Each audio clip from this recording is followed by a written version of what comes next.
Uranium, le Niger menace la société canadienne, GoviEx. Des discussions sont en cours entre le gouvernement nigérien et la société canadienne, GoviEx. La société canadienne a obtenu il y a une dizaine d'années l'autorisation d'exploiter le gisement d'uranium de Madaoula, à quelques kilomètres d'Arlit. Mais à ce jour, l'exploitation n'a pas encore commencé. Les nouvelles autorités de Niamey ont fixé un ultimatum pour démarrer dans les meilleurs délais les opérations. Le 3 juillet prochain, c'est la date butoir que mentionne GoviEx dans le communiqué publié en fin de semaine dernière.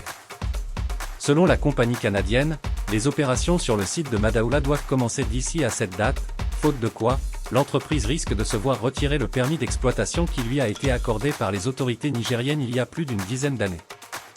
Des discussions sont actuellement en cours avec Niamey, précise GoviEx, pour trouver une solution qui convienne aux deux parties.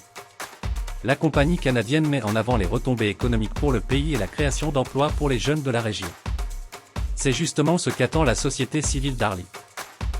Le mois dernier, l'organisation non gouvernementale, l'ONG Aguiraman alertait le ministère nigérien des Mines et s'interrogeait sur le démarrage effectif des opérations, près de 5 ans après la pose de la première pierre du complexe industriel prévu pour Madaoula.